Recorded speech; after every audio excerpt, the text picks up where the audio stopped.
Well, I think we've officially done it. We've reached peak 2080 Ti.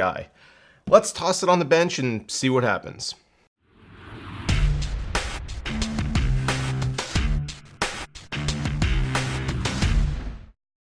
Ready to dive into custom water cooling but unclear about what parts you might need? Check out Thermaltake's new M360 Plus RGB kit. Featuring a D5 pump res combo, 16mm hard tube, Pacific C Pro fittings, and the best RGB implementation on the market, the M360 Plus fits all mainstream Intel and AMD sockets and is fully expandable as your system evolves. Check out the link in the video description to learn more. If you're watching this video, you likely already know at least a little about this card.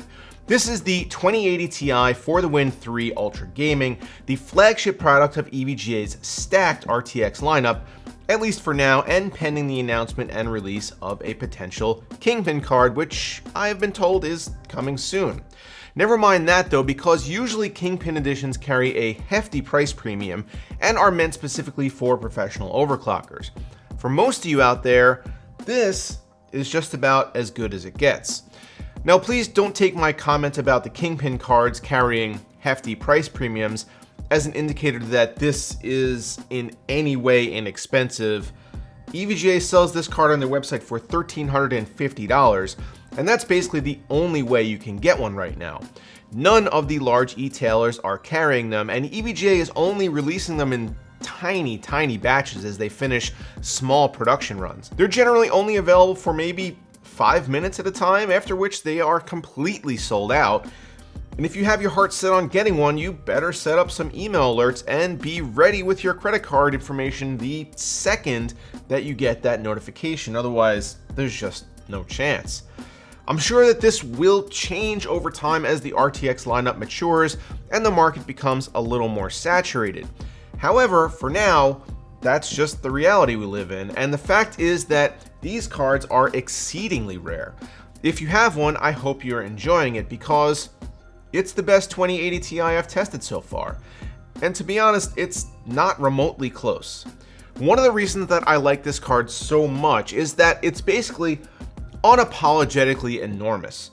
Yes, the clear shroud likely will turn some people off to this generation of EVGA's cooler design, but underneath that shroud sits an almost comically gigantic fin stack and 6 nickel-plated copper heat pipes of various widths. I mean, although this isn't physically the largest card I've ever handled, that honor would go to the Zotac 980 Ti Amp Extreme. It's damn close, and it weighs probably 4 or 5 pounds due to all that copper and aluminum. EVGA didn't mess around this time with anything like pin fins to increase surface area of the cold plate. They just sandwiched it between the PCB and a heatsink the size of a car radiator.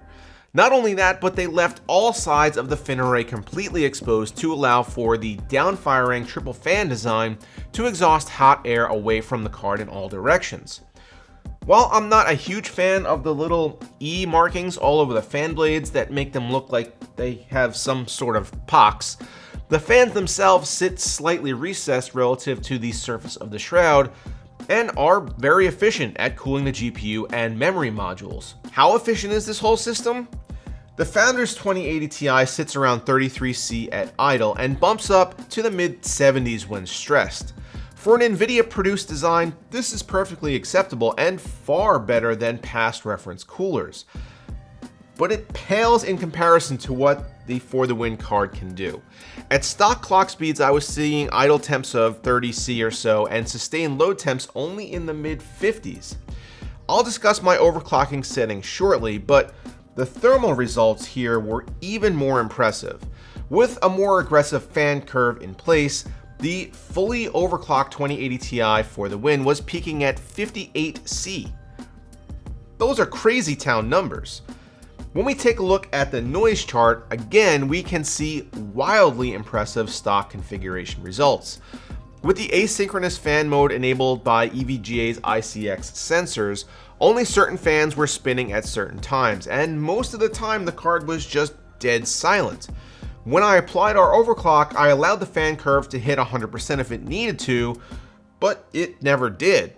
Most of the time it hovered in the 45 to 55% range, and as a result we have a card with sustained clocks of 2070 MHz with memory at 8000 MHz that runs dead silent and stays under 60C. Again, crazy town numbers. So let's talk about that overclock. I assume if you're buying this card, it's not to leave it stock. After all, as you'll see in a minute, we can get virtually the same gaming performance at stock clock speeds from almost any 2080 Ti on the market. The 2080 Ti for the win has a little BIOS switch near the PCIe power connectors labeled normal and OC.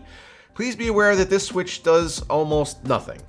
I started to run a comparison test between the two modes and stopped after 4 benchmarks because the numbers were just identical. All the OC switch does is enable a slightly more aggressive fan curve. What I did try though was allowing EVGA's Precision X1 utility to run its OC scanner and set an automatic overclock just to see how it would do versus my manual tweaking. It spit out a core offset of 109 MHz, so I dialed that in and ran my benchmarking suite. Please keep in mind though that this does not change anything else about the card's configuration, so it still uses the stock fan curve, the stock memory speed, and most importantly, the stock power limit. When I started doing my overclocking testing, I was using Unigine superposition to test stability, and here is my stepping chart. While I was doing my testing, it became clear that although superposition and some other tests were fine at higher core and memory speeds and would complete, I got crashes and instability in the rest of my games. As such, if I couldn't complete all 14 tests, I did not consider the overclock stable. You can see that in the end I landed really close to what the OC scanner told me at plus 110 MHz on the core, but additionally I cranked up the memory to plus 1000 MHz and increased the power limit to 124%. Even still though, with the card pulling up to 373 watts all by itself, it remained power limited.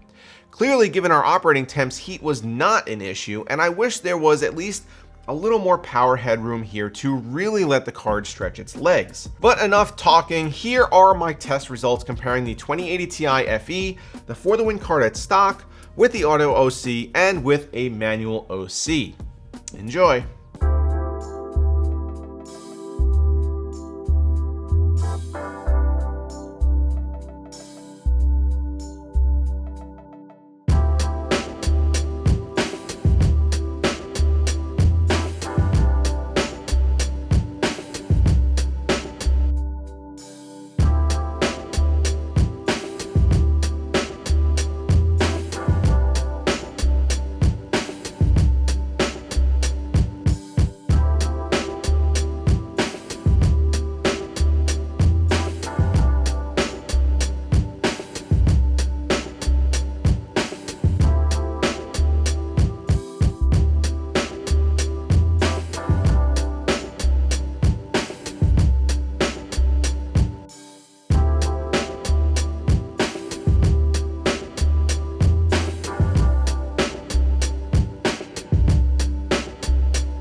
Some things to keep in mind if you're seriously considering dropping this much coin on a graphics card. 1, you'll need a system to match. Don't go pairing this with your 5-year-old 4670K and 8 gigs of RAM and expect good results. This is a card that demands a high-end processor. I think you're looking at an 8700K or maybe a 2700X at minimum. Number 2, as touched on before, this bitch is large. It takes a full 3 slots in your tower, even though it's listed at 2.75. Don't go mounting a capture card or something else directly underneath it either. The fans need room to breathe. As a result, you're looking at allocating at least 4 slots to a graphics card. Number 3, along the same lines, this is not a GPU for small form factor builds. It likely won't fit in many mini ITX cases. And even micro ATX might be a stretch depending on your configuration. And lastly, if you want to link up control of fans or other RGB effects in your case with what's happening on the card, you can use the 12 volt RGB and PWM fan headers built right onto the end of the PCB. Precision X1 will then allow you to talk to those devices as well. With all that out of the way, I have really Nothing bad to say about the EVGA RTX 2080 Ti for the Win 3 Ultra Gaming, except maybe that the name is too long. I won't count price as a negative because that's more a commentary on the base price of basically all 2080 Ti models, not necessarily on this one specifically. Still though, the people who can allocate this much cash towards a single component are few and far between, as $1,350 far exceeds the cost of even last generation's Titan. It's a luxury product with a luxury price tag, and EVGA has produced a product that checks all the boxes a luxury purchaser might want. It runs virtually silent, it overclocks like a champ, it maintains its boost clock with remarkable consistency, and the temps are just off the charts ridiculous. This is the best 2080 Ti I've tested, and I'm curious if any others will even be able to make a case to be in that discussion. So what do you guys think of the latest from EVGA? Let me know down below in the comments. Also, don't forget to get subscribed to the channel if you're not already, and check out the merch store linked in the description. As always guys, thanks for watching, hope you enjoyed the content, and I'll see you next time.